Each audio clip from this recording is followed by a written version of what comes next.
আপনাকে দুইটা যুবকের গল্প শোনাবো, দুই ধরনের যুবকের গল্প শোনাবো যাদের কথা মহান আল্লাহ তাআলা কোরআনের মধ্যে উল্লেখ করেছেন। তার মধ্যে একদল যুবকের কথা আপনারা সকলেই জানেন যে কোরআনের মধ্যে একটা সূরা আছে, সূরাতুল কাহফ। নাম শুনেছেন কোনদিন সূরা কাহফের? ওই সূরা কাহফের প্রথম 10 আয়াত যদি কেউ পড়ে তাহলে আল্লাহ তাআলা তাকে দাজ্জালের ফিতনা থেকে মুক্তি দান করে। ওই সূরার মধ্যে মহান আল্লাহ তাআলা কাদের কথা বলেছে? কয়েকজন যুবকের কথা বলেছে। ইন্নাহুম ফিতয়াতুন আমানু বিরাব্বিহিম ওয়াজিদনাহুম হুদা। কিরকম যুবকের কথা বলেছে? কয়েকজন যুবকের কথা বলেছে যারা দ্বীনের জ্ঞান অর্জন করেছিল, আল্লাহ তাআলার উপর বিশ্বাস স্থাপন করেছিল। কেমন সমাজে? বাদশাহ দাকিয়ানুসের সমাজে, যখন পুরো সমাজের মানুষ পাপাচারে লিপ্ত, যখন পুরো সমাজের মানুষ পথভ্রষ্টতার মধ্যে আছে, এই রকম সময়ে গুটি কয়েক মানুষ দ্বীনের ওপরে ছিল। তো তাদের দ্বীনের ওপরে থাকাটা আল্লাহ তাআলার কাছে এত পছন্দনীয় ছিল, এত পছন্দনীয় ছিল, এত পছন্দনীয় ছিল যে তাদের ওই ঘটনার 1000 বছর পরে তাদের ওই ঘটনাকে মহান আল্লাহ তাআলা কোরআনের মধ্যে নাজিল করে দিয়েছেন। আর কিয়ামত পর্যন্ত মানুষ সেই ঘটনা পড়বে আর সেই যুবকদের কথাকে স্মরণ করবে। তারা আপনাদের মতোই যুবক ছিল, এখানে যারা বসে আছেন তাদের মতোই। ওই যে ওখানে গল্প করছে, যে আপনাদের বাজারে গল্প করছে, যেই মানুষটা এখানে আছে, আপনাদের যারা যুবক আছে তাদের মতোই যুবক ছিল। কিন্তু তারা কিরকম ছিল যে তাদের কথা মহান আল্লাহ তাআলা কোরআনের মধ্যে উল্লেখ করেছেন। আর আপনার সিরিয়াল করা হলে আপনি জান্নাতে যাওয়ার সিরিয়ালের লিস্টে আসবেন কিনা সেটাই ভালো জানে। দ্বিতীয় আরেকজন যুবকের কথা মহান আল্লাহ তাআলা পবিত্র কোরআনের মধ্যে উল্লেখ করেছেন, যেটা সহিহ মুসলিমের মধ্যে যেই যুবকের ঘটনা এসেছে, যেটা সূরা বুরুজের মধ্যে আপনারা আসহাবুল উখদুদের ঘটনা শুনেছেন। সেই যুবক কি? সেই যুবক একজন বাদশার দরবারে রাসূল সাল্লাল্লাহু আলাইহি ওয়াসাল্লাম বা ইসলামের অনেক আগের যুগের কথা, যেটা রাসূল সাল্লাল্লাহু আলাইহি ওয়াসাল্লামের কথাকে ইমাম মুসলিম রাহিমাহুল্লাহ তার কিতাবের মধ্যে নকল করেছেন, যে একজন যুবক ছিল, সে সঠিক দ্বীনের ওপরে ছিল। ওই সময়ের মানুষেরা আল্লাহ তাআলার উপর বিশ্বাস স্থাপন করত না, তারা অগ্নি পূজা করত, দেব দেবতার পূজা করত, জাদু করত। তো ওই বাদশার দরবারে একজন জাদুকর ছিল, বিখ্যাত জাদুকর। ওই জাদুকরকে বলা হলো যে তুমি তো কিছুদিন পরে মারা যাবা, তোমার অনেক বয়স হয়েছে, তুমি একজন ছেলেকে জাদু শেখাও। মুসলিমের ঘটনা। সেই একজন ছেলেকে সে খুঁজে বের করলো, তাকে জাদু শেখানো শুরু করলো। কিন্তু ওই ছেলেটা আবার আরেকজন বড় আলেমের ভক্ত ছিল। ওই আলেমের কাছ থেকে সে আবার দ্বীনের জ্ঞান অর্জন করতো। এখানে জাদুকরের কাছে জাদু শিখতো, আর ওইখানে আলেমের কাছে দ্বীনের জ্ঞান অর্জন করতো। কিন্তু জাদুকরের জাদুর চাইতে তার উপরে ওই আলেমের জ্ঞান বেশি ভারী ছিল। তখন সে ওই জাদুকরকেও কনভার্ট করে দ্বীনের দিকে নিয়ে আসে, ওই বাদশার একজন মন্ত্রীকেও সে সঠিক দ্বীনের দিকে নিয়ে আসে। তো বাদশাহ এটা জানতে পারে যে আমি যেই ছেলেকে জাদু শিখাচ্ছি সেই ছেলে আসলে আমার দ্বীনে বিশ্বাস স্থাপন করে না, বরং এক আল্লাহ বিশ্বাস স্থাপন করে। তখন ওই বাদশাহ ওই মন্ত্রীকে বলল যে প্রথমে দ্বীনের জ্ঞান অর্জন করেছে, যে তুমি দ্বীন থেকে ফিরে আসো। তখন সে বলল যে আমি দ্বীন থেকে ফিরে আসবো না, আমি আল্লাহর উপর বিশ্বাস স্থাপন করেছি। তখন বলল যে একে করাত দিয়ে দ্বিখণ্ড করে দাও। ওকে করাত দিয়ে দ্বিখণ্ড করে দেওয়া হলো। তারপরে ওই যুবককে ধরে নিয়ে আসা হলো, ওকে বলা হলো যে তুমি দ্বীন থেকে ফিরে আসো। সে বলল যে না, আমি দ্বীন থেকে ফিরে আসবো না।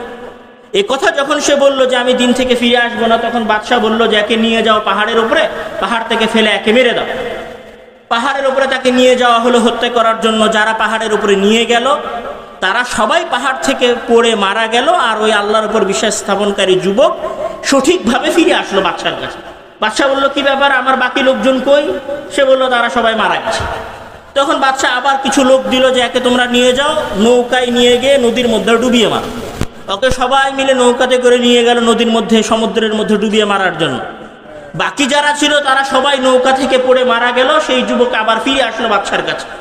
বাদশার কাছে ফিরে আসার পরে ওই যুবক নিজে থেকে বলছে যে আপনি যদি আমাকে হত্যা করতে চান তাহলে আপনার এলাকার সকল মানুষকে একত্রিত করেন, আপনার রাজ্যের সকল মানুষকে একত্রিত করেন, আর আমাকে খেজুর গাছের সাথে ঝুলিয়ে তীর নিক্ষেপ করে হত্যা করতে হবে, তাহলে আপনি আমাকে মারতে পারবেন।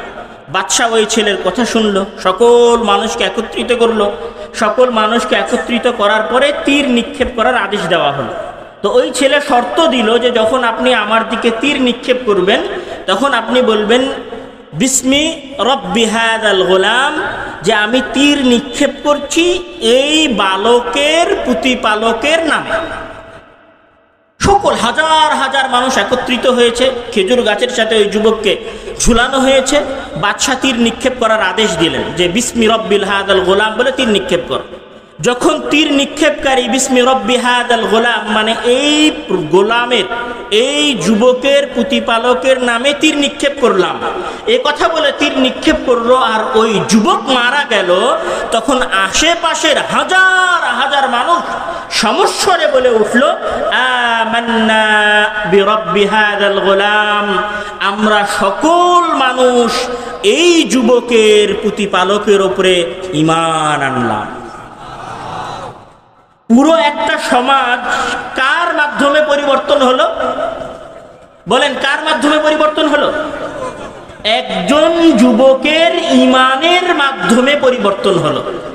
আর আমরা এখানে হাজার হাজার যুবক আছি, সবাই বক্তব্যের সাথে ঠিক স্লোগান দিচ্ছি, কিন্তু আমাদের সমাজের অবস্থা পরিবর্তন হয় না, হবেও না, হবেও না কোনোদিন। এভাবেই চলতে থাকবে। আগামী বছরও জালসা হবে, জালসাও হবে, 31st নাইটও হবে। এ মাঠে জালসা হবে, আবার এ মাঠে দেখবেন 31st নাইটে হচ্ছে। আপনার ওই স্কুলের মাঠেও জালসা হবে, দেখবেন ওই স্কুলের মাঠে আবার কিছু যুবক যুবতী 14ই ফেব্রুয়ারির উৎসবও পালন করছে। দেখবেন এখানে যে যুবকটা জালসায় আসছে ওই যুবকটা আবার ওর জন্মদিনও পালন করছে। কেননা এগুলো সব বিনা রুহানিয়ত, বিনা লক্ষ্য উদ্দেশ্য ছাড়া এমনিতেই চলছে। চলছে তো চলছে। বক্তার বক্তব্য ভালো লাগলে ঠিক বলতে হবে, ভালো না লাগলে চুপ করে থাকতে হবে, আর না হলে উঠে চলে যেতে হবে। এই যে ট্র্যাডিশন, এই ট্র্যাডিশন থেকে বের হয়ে আসতে হবে। আর যুবক হতে হবে ওই যুবকের মতো যার ঘটনা মহান আল্লাহ তাআলা সূরা বুরুজের মধ্যে নাজিল করেছেন, দিয়ে বলেছেন যে কুতিলা আসহাবুল উখদুদ আন-নারি যাতিল ওয়াকুদ ইযহুম আলাইহা কুউদ। ওই একজন যুবক পুরো সমাজও পরিবর্তন করে দিয়েছে, আর আল্লাহ তার ঘটনা কোরআনের মধ্যে উল্লেখ করে দিয়েছে। এইরকম আরো ইসলামের ইতিহাসে অসংখ্য যুবকের ঘটনা পাওয়া যাবে যারা ইসলামের দাওয়াতি কার্যক্রম করেছে, সমাজকে পরিবর্তন করার চেষ্টা করেছে। আজকে আমার পুরো বক্তব্যের সারমর্ম হচ্ছে, আসলে বক্তব্যের বিষয় হয়তো অন্য কিছু ছিল, যেটা পরিবেশের কারণে হয়তো উপস্থাপন করা হয়নি। আজকের বক্তব্যের যেটা আপনাদের কাছে আমার মূল কথা, সেটা হচ্ছে এই ধরনের জালসা করার ক্ষেত্রে নিয়ত পরিচ্ছন্ন করেন। আর যারা জালসায় আসতেছেন তারা নিয়ত পরিচ্ছন্ন করে জালসায় আসেন। জালসাও করেন দিন প্রচার করার জন্য, আর জালসায় আসেন দিন শেখার জন্য। আল্লাহ তাআলা ওই জালসায়, ওই ইসলামী আলোচনায় বরকত দিবে, সমাজ পরিবর্তন হবে। প্রথা থেকে বের হয়ে আসেন, দিনের জ্ঞান প্রচার করার এবং শেখার মন মানসিকতা নিয়ে জালসায় উপস্থিত হন। আল্লাহ তাআলা আমাদেরকে এই সমস্ত জালসা থেকে দিনের জ্ঞান অর্জন করার তৌফিক দান করুক এবং সেটাকে সমাজে বাস্তবায়ন করার তৌফিক দান করুক। আল্লাহুম্মা আমিন। ওয়া আখিরু দাওয়ানা আলহামদুলিল্লাহি রাব্বিল আলামিন। আসসালামু আলাইকুম ওয়া রাহমাতুল্লাহি ওয়া বারাকাতুহু।